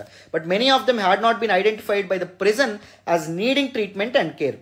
సో ఎవరిని ప్రిజన్ అఫీషియల్స్ కానీ వీళ్ళెవరు సో వాళ్ళకి ఒక మెడికేషన్ అనేది ఇవ్వాలి, వాళ్ళకి ట్రీట్మెంట్, చికిత్స అనేది చేయించాలి అని ఎవరైనా అనుకుంటున్నారా? అనుకోనటువంటి పరిస్థితి ఉండడం అనేటువంటి జన్. బికాస్ మెంటల్ హెల్త్ మీద, మెంటల్ ఇల్నెస్ మీద ఇండియాలో అంత awareness even higher section higher people ఎవరైతే ఉంటారో వాళ్ళకు కూడా లేకపోవడం వల్ల. So lack of solutions is a very important issue. అందరూ మెంటల్ ఇల్నెస్తో ఉంటున్నారని చెప్పి ఎన్సీఆర్బీ చెప్తుంది కానీ, నేషనల్ క్రైమ్ రికార్డ్స్ బ్యూరో వాళ్ళు చెప్తున్నారు కానీ దానికి సొల్యూషన్స్ ఏమైనా ప్రొవైడ్ చేస్తున్నారా అంటే చేయట్లేదు. India's national mental health policy 2014 ఏదైతే ఉందో, వీళ్ళు ఈ పాలసీలో ఏం చెప్తున్నారు? ప్రిజనర్స్ అనేటటువంటి వాళ్ళు they are a class of people, వాళ్ళు ఒక వర్గానికి చెందినటువంటి వాళ్ళు, they are very vulnerable to mental ill health. So mental illness ఏదైతే ఉంటుందో దానికి ఎక్కువగా గురయ్యే ఛాన్స్ వీళ్ళకి ఎక్కువగా ఉంటుందని చెప్తున్నారు. But while the NRCB gives us the data confirming this categorisation. ఈ డేటా అనేది ఇస్తుంది. బికాజ్ ఎక్కువ మంది ప్రిజనర్స్ ఎవరైతే ఉన్నారో మెంటల్ ఇల్నెస్తో ఇబ్బంది పడుతున్నారని చెప్తున్నప్పటికీ it does not make us much further towards crafting solutions ఏమైనా ప్రొవైడ్ చేస్తున్నారా అంటే సొల్యూషన్ ప్రొవైడ్ చేయట్లేదు. Why do we have so many prisoners living in mental illness? ఎందుకు ఎక్కువ మంది మెంటల్ ఇల్నెస్తో ఇబ్బంది పడుతున్నారు? Were all these prisoners living with mental illness before incarceration అంటే నిర్బంధం అనమాట, బందీలుగా. అంటే వాళ్ళు జైల్లో పెట్టకముందే మెంటల్ ఇల్నెస్తో ఉండేవాళ్ళ? Or did they have their first episode in prison? లేకపోతే జైల్లోకి వచ్చిన వెంటనే వాళ్ళు మెంటల్ ఇల్నెస్ ఏదైతే ఉంటుందో దానికి గురయ్యారా? ఈ సిస్టమ్ ఏదైతే ఉంటుందో వీటన్నింటికి ఇన్ఫర్మేషన్ ఏదైతే ఉందో అది లేదు, దానికి తగినటువంటి సొల్యూషన్స్ కూడా ప్రొవైడ్ చేయట్లేదు. Understanding these numbers in a meaningful context is important because without that our default response to this crisis will continue to be that of treatment, and conversations will get stuck at the poor healthcare infrastructure in prison. Very very important. So ఈ సందర్భం ఎందువల్ల వాళ్ళు దీనికి గురవుతున్నారు, దానికి గల కారణాలు ఏంటి అనేటటువంటి విషయాలు ఆ స్టెప్ బై స్టెప్ ఇష్యూ అనేటటువంటిది మనకు తెలియకపోతే మనం జస్ట్ కౌన్సిలింగ్ ద్వారా, ట్రీట్మెంట్ ద్వారా మనం ఏం సాధించలేము. అవి ఇంకా పెరుగుతూనే ఉంటాయి. కానీ సో వాటిని కంట్రోల్ చేసేటటువంటి ప్రయత్నాలు మనం చేయాలి. ఈ మెంటల్ ఇల్నెస్ గురవ్వకుండానే ముందు మనం కాపాడే ప్రయత్నాలు చేయాలన్నమాట. అది మనకి ఇక్కడ చెప్తున్నారు. సో డిఫరెంట్ ఆస్పెక్ట్స్ ఆఫ్ ఇంకార్సరేషన్ అంటే జైల్లో బందీలుగా మారిన తర్వాత సో ఎలాంటి ఒక సోషల్ ట్రామాకి వాళ్ళు గురవడం అనేటటువంటి మెంటల్ ట్రామాకి there are aspects of incarceration that causes distress. Because one is loss of liberty, స్వేచ్ఛ అనేటటువంటిది ఉండదు. Loss of close contact with loved ones. So ఎవరైతే వాళ్ళు బాగా ప్రేమించే వాళ్ళు ఎవరైతే ఉంటారో వాళ్ళతో అసలు మాటలు కానీ, వాళ్ళతో కలిసి గడిపే క్షణాలు కానీ ఉండవు. లాస్ ఆఫ్ అటానమీ అనేటటువంటిది, స్వేచ్ఛ స్వాతంత్రం అనేటటువంటిది వాళ్ళకు ఉండదు. వాళ్ళకి నచ్చే పని చేయడం అనేటటువంటిది కుదరదు. A certain amount of distress in the present population is therefore bound to be present. అందుకే ప్రెజెంట్ పాపులేషన్లో ఎక్కువగా ఇలాంటి డిస్ట్రెస్ అనేటటువంటిది ఉంటుంది. చాలామంది మాట్లాడతారు, సో వీళ్ళందరికీ జైల్లో పెట్టి తిండి పెట్టి మేపుతున్నారు అని చెప్పి మాట్లాడతారు. But as a UPSC civil services aspirant మనం అలా ఆలోచించకూడదు. They will lose their liberty. Liberty is one of the primary aspects that humans crave for, right? So అది లేనటువంటి పరిస్థితి చాలా ఘోరమైన పరిస్థితి అనమాట. సో వాళ్ళు ఒక ఐసోలేషన్కి గురవడం అనేది జరుగుతుంది, ఒక ఒంటరితనానికి ఒక దానికి గురవడం అనేటువంటి జరుగుతుంది. However firstly the conversation cannot simply end there. అదొకటే కాదు, the distress must be addressed in a way which is not limited to medicating it away. Distress అనేటటువంటిది మెడికేషన్ ద్వారా మాత్రమే పోగొట్టలేం. Secondly, there are aspects of incarceration that are now assumed to be common features, such as overcrowding and violence. ఇవి కూడా ఉండడం అనేటువంటి జరుగుతుంది. So జైల్లో over crowding ఉంటుంది, వైలెన్స్ బాగా పెరగడం అనేటువంటి జరుగుతుంది. దీనివల్ల వాళ్ళు ఇంకా ఇబ్బందులు ఫేస్ చేస్తున్నారు. But are certainly not inherent to incarceration, right? Incarceration ఏదైతే ఉంటుందో దానివల్ల ఇంకా పెరగడం అనేటువంటి జరుగుతుంది. ఇట్ వుడ్ బి అబ్సర్డ్, అంటే it would be baseless, it would be pointless to think a population subject to persistent violence will be healthy. So violence face చేస్తున్న వాళ్ళు హెల్దీగా ఉంటారు, సో వాళ్ళు మెంటల్లీ ఫిజికల్లీ హెల్దీగా ఉంటారని మనం అనుకోగలమా? అది చాలా తప్పు. That is pointless. సో వైలెన్స్ని, ఆ క్లాషెస్ ఏవైతే ఉంటాయో వాటిని పోగొట్టే ప్రయత్నం చేయాలి. Spaces which are meant to facilitate rehabilitation institute become spaces with further disempowerment and disenfranchisement. So ఏలినేషన్కి కారణం అవ్వడం అనేది జరుగుతుంది. ఈ స్పేసెస్ ఏవైతే ఉన్నాయి, జైలు ఏం చేయాలి? పునరావాసం కల్పించాలి, వాళ్ళ మార్పు ఇదయ్యేటట్టు వచ్చేటట్టు చేయాలి. బట్ కానీ ఇప్పుడు ఏం జరుగుతుంది? They are feeling hopeless, they are feeling helpless, and దాంతోపాటు మెంటల్ ఇల్నెస్ ఏదైతే ఉంటుందో దాన్ని వాళ్ళు ఫేస్ చేయడం అనేటువంటిది జరుగుతుంది అనమాట. అర్థమైందా? అదొక సీరియస్ ఇష్యూ అని చెప్పి మనం అర్థం చేసుకోవాలి.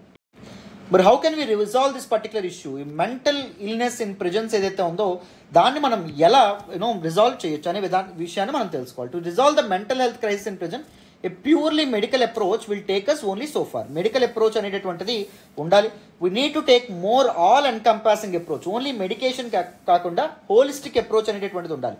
More beyond treatment of individuals, treatment ఇవ్వడమే కాకుండా and towards identifying the social and underline determinants of mental health in prisons. So ప్రిజన్స్లో మెంటల్ హెల్త్నెస్ కారణాలు ఏంటని తెలుసుకోవడమే కాకుండా ఒక కాన్వర్జేషన్ బిల్డ్ అయ్యేటట్టు చూడాలి, ఒక మంచి స్పేస్గా తయారయ్యేటట్టు చూడాలి. We need to look at mental health in prisons from a social and structural perspective as well. So ఒక సోషల్ పర్స్పెక్టివ్ కింద, ఒక స్ట్రక్చరల్ పర్స్పెక్టివ్ కింద చూడాలి. Otherwise we might end up with a heavily medicated prison population but not a healthy one. So మనం అందరికీ medicines అనేవి ఇస్తాం, కానీ హెల్త్ అనేటటువంటిది మనం ఎన్షూర్ చేయలేం. సో ఆ ఓవర్ క్రౌడింగ్ అనేది తగ్గించాలి, బేసిక్ ఇన్ఫ్రాస్ట్రక్చర్ ప్రొవైడ్ చేయాలి. సో ఒక సెమీ అటానమీ అనేటటువంటిదైనా వాళ్ళకి ప్రొవైడ్ చేయాలి. More over the spaces of punishment కంటే స్పేసెస్ ఆఫ్ రీహాబిలిటేషన్ కింద ప్రిజన్స్ అనేటటువంటివి జైలు ఏవైతే ఉంటే అవి తయారవ్వాలని చెప్పి మనకి ఇక్కడ ఆర్డర్ చెప్తున్నారు. So there were different recommendations given for prison reforms. So ఈ జైలు ఏవైతే ఉంటాయో వాటిని సంస్కరించాలని చెప్పి డిఫరెంట్ రికమెండేషన్స్తో కూడా ముందుకు రావడం అనేది జరిగింది. It is high time that the access to legal aid. So వాళ్ళందరికీ లీగల్ ఎయిడ్ అనేటటువంటిది అందించాలి. It should be made a fundamental right. So directive principles of state పాలసీలో ఆర్టికల్ 39A భాగంగా సో ప్రతి ఒక్కరూ లీగల్ ఎయిడ్కి అర్హులు, చిన్న పెద్ద అని తేడా లేకుండా. సో అది డైరెక్టివ్ ప్రిన్సిపల్స్ ఆఫ్ స్టేట్ పాలసీలో ఉంది కాబట్టి DPSPs are not legally questionable but fundamental rights are legally enforceable, right? So ఈ DPSPsలో ఉన్నటువంటి ఆర్టికల్ 39లో ఉన్నటువంటి యాక్సెస్ టు లీగల్ ఎయిడ్ ఏదైతే ఉంటుందో దాన్ని ఫండమెంటల్ రైట్స్లోకి తీసుకురావడం వల్ల ఏం చేయొచ్చు? సో ఈ ప్రిజనర్స్ ఎవరైతే ఉన్నారో వాళ్ళు దాన్ని హక్కుగా భావించి వాళ్ళ హక్కు ఏదైతే ఉంటుందో దానికోసం కోర్టుల దగ్గర పోరాడొచ్చు అనమాట. అర్థమైందా? అది ఇక్కడ చెప్తున్నారు. Under trials should be released on bail. Under trials ఎవరైతే ఉంటారో, విచారణకు లోనవుతున్నటువంటి వాళ్ళు ఎవరైతే ఉన్నారో వాళ్ళు బెయిల్ మీద విడుదల చేయించాలి. In 2017 the law commission of India ఏం చెప్పింది? It recommended that under trials have completed a third of their maximum sentence. So ఎవరైతే మ్యాక్సిమం సెంటెన్స్లో అంటే సో వాళ్ళు ఏదైతే పని తప్పు చేశారు, సపోజ్ రేప్ చేశారు అని చెప్పి ఆరోపణకు గురవుతున్నారు, రేప్కి మ్యాక్సిమం శిక్ష అనేటటువంటిది 12 సంవత్సరాలు ఉందనుకోండి. సపోజ్ 1/3 ఆఫ్ దర్ సెంటెన్స్ అంటే 4 years వాళ్ళు ఒకవేళ జైల్లో గడిపారు అనుకోండి, వాళ్ళని ఏం చేయాలి? వాళ్ళని తప్పకుండా బెయిల్ మీద రిలీజ్ అనేటటువంటిది చేయాలి. For offences attracting up to 7 years of imprisonment to be released on bail. వాళ్ళందరినీ బెయిల్ మీద రిలీజ్ చేయాలి. ఇప్పుడు సపోజ్ 7 years జైలు శిక్ష పడింది అనుకోండి, వీళ్ళు సపోజ్ 2 years ఉన్నారనుకోండి జైల్లో, అప్పటికే వాళ్ళందరినీ దేనికి పేరు బెయిల్ మీద వాళ్ళని విడుదల అనేటటువంటిది చేయాలి. అండర్ ట్రయల్స్ ఎవరైతే ఉన్నారో, విచారణకు గురవుతున్నటువంటి వాళ్ళు ఎవరైతే ఉన్నారో వాళ్ళు. అర్థమైందా? సో ఎక్కువగా undertrials 70% of Indian prisons are comprised of undertrials. That is a serious issue. అర్థమైందా? తప్పు రుజువు అవ్వక ముందుగానే, though they are not proved as convicts but still they are facing this particular punishment. That is a serious issue. That is violation of their fundamental right, that is right to life and personal liberty. So ఒక unified prison management system అనేటటువంటిది ఉండాలి. So this prison management system Delhi Tihar జైల్లో బాగా work out అయింది. అంటే everything should be managed really well. అంటే health care system అనేటటువంటిది ఉండాలి, రీహాబిలిటేషన్ అనేటటువంటిది పర్ఫెక్ట్గా ఉండాలి, అండ్ దాంతోపాటు బెటర్ ఆపర్చునిటీస్ అనేటటువంటి కూడా ప్రిజనర్స్ ఎవరైతే ఉంటారో వాళ్ళకి ఉండాలి. ఎడ్యుకేషన్ అనేటటువంటిది, స్కిల్ డెవలప్మెంట్కి సరైనటువంటి ఛానల్స్ ఉండాలి ప్రిజన్స్లో. Capacity building of prison staff, present staff ఎవరైతే ఉంటారో వాళ్ళు చాలా రూడ్గా ఉండడం అనేటటువంటిది జరుగుతుంది మామూలుగా. సో వాళ్ళని సెన్సిటైజ్ చేసేటటువంటి ప్రయత్నం చేయడం అనేటటువంటిది జరగాలి.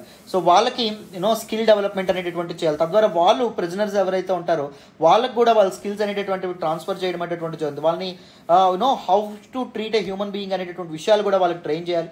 Skill development of the prisoners skill development అనేటటువంటిది పెంచడం ద్వారా సో వాళ్ళు జైల్లో ఉంటూనే వాళ్ళ యొక్క ఓన్ ఇన్కమ్ అనేటటువంటి వాళ్ళు సంపాదించుకోగలుగుతారు.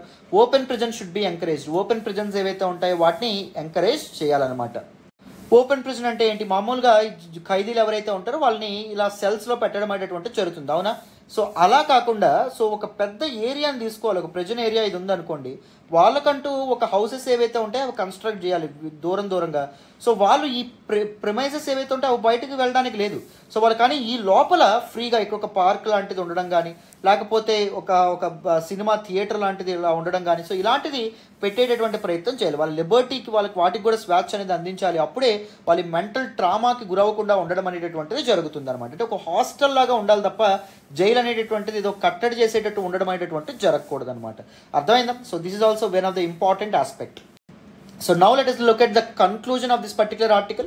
Reform, rehabilitation or reintegration are meant to make prisoners confident in their lives. So reforms, this particular prison reforms తీసుకురావడం వల్ల ప్రిజన్స్ని ఒక పనిష్మెంట్ స్పేసెస్లో కాకుండా ఒక రీహాబిలిటేషన్ స్పేసెస్లో మార్చడం వల్ల ప్రిజనర్స్ ఎవరైతే ఉన్నారో వాళ్ళ జీవితాల్లో వాళ్ళు కాన్ఫిడెంట్గా మాట్లాడేటువంటి జరుగుతుంది. వాళ్ళ చాయిసెస్ ఇంప్రూవ్ అవుతాయి. Their ability to take decisions అనేది ఇంప్రూవ్ అవుతుంది. And be responsible and accountable for it. So వాళ్ళు రెస్పాన్సిబుల్గా బాధ్యతాయుతంగా తయారవ్వడం అనేటువంటి జరుగుతుంది. వాళ్ళ జవాబుదారీతనం అకౌంటబిలిటీ కూడా పెరగడం అనేది జరుగుతుంది. The process is meant to be empathetic and caring. Punishment process అనేటటువంటిది ఎంపథెటిక్గా ఉండేది. జాలి, కరుణ, దయ లాంటివి ఉంటాయి. కేర్ అనేటటువంటిది, ప్రొటెక్షన్ అనేటటువంటిది ఉండాలి. Instead it is violent, harsh and ultimately leaves the prisoner no better off. కానీ వైలెంట్గా ఇలా వాళ్ళకి పనిష్మెంట్స్ ఇవ్వడం వల్ల సో ముఖ్యంగా ప్రిజనర్స్ ఎవరైతే ఉన్నారో వాళ్ళకి మెంటల్ ట్రామాకి, మెంటల్ ఇల్నెస్కి లోన్ అవ్వడం అనేది జరుగుతుంది. If not worse of that there are high rates of suicides and mental illness should not be surprises. So ఇలాంటివన్నీ ఉండడం వల్ల ఏం జరుగుతుంది? సూసైడ్ రేట్స్ పెరుగుతున్నాయి, మెంటల్ ఇల్నెస్ రేట్స్ పెరుగుతున్నాయి. అవన్నీ తగ్గే విధంగా ప్రిజన్ రిఫార్మ్స్ అనేటటువంటివి రావాలని చెప్పి మనకు చెప్తున్నారు. It should make us question the aim and effectiveness of our penal and social justice policy. So మనం ఈ ప్రిజన్స్ యొక్క కండిషన్స్ ఏవైతే ఉంటాయో దాన్ని చూసి we need to reform, we need to look at the effectiveness of our penal justice policy, social justice policies ఏవైతే ఉంటాయో వాటిలో మార్పులు చేర్పులు అనేటటువంటివి కూడా మనం చేయాలన్నమాట. అర్థమైందా? These are very very important aspects discussed in this particular article. So mains పర్స్పెక్టివ్లో డీటెయిల్డ్గా మీకు ఈ పర్టికులర్ ఆర్టికల్ అనేటటువంటి చక్కగా అర్థమైందని అనుకుంటున్నాను. సో చక్కగా మీరు తెలుసుకున్నారని అనుకుంటున్నాను. ఇంకా మనం ఏం యాడ్ చేస్తే బాగుంటుంది, మీ సజెషన్స్ ఏవైతే ఉన్నాయో అవి కూడా నాకు కామెంట్ బాక్స్లో తెలియజేయండి. సో వాటిని ఫుల్ఫిల్ చేసే ప్రయత్నం చేస్తాను. సో చాలా ఎఫర్ట్స్ ఉంటాయి, నేను మళ్ళీ చెప్తున్నాను. నా కోసం ఒక లైక్ చేయండి, మీ ఫ్రెండ్స్ అండ్ ఫెలో ఆస్పిరెంట్స్కి షేర్ చేయండి. వాట్సాప్ గ్రూపుల్లో కానీ, టెలిగ్రామ్ గ్రూపుల్లో కానీ, ఫ్యామిలీ గ్రూప్స్లో కానీ మన యొక్క ఎఫర్ట్స్ అనేటటువంటి 10 మందికి తెలిసేలాగా చేయండి, ఓకేనా? సో వీలైతే మన పెయిడ్ కోర్సెస్లో జాయిన్ అవ్వండి. ఫీజు తక్కువ, క్వాలిటీ తక్కువ ఉంటుంది అనుకోవద్దు. నేను ఏం చెప్పినా ప్రాణం పెట్టి చెప్తాను. మీ అందరికీ తెలుసు, నా ఓల్డ్ స్టూడెంట్స్కి ముఖ్యంగా తెలుసు. You will enjoy all the sessions. మీకు పూర్తి న్యాయం అనేది జరుగుతుంది. చాలా చక్కగా టాపిక్స్, సబ్జెక్ట్ అనేది మీరు నేర్చుకుంటారు. నన్ను నమ్మి జాయిన్ అవ్వండి. మీ నమ్మకం అయితే ఒమ్ము కాదు. Thank you so much for all the support and all the love so far. Thank you so much. నన్ను మళ్ళీ నెక్స్ట్ క్లాస్లో కలుద్దాం. బాయ్ అమ్మా.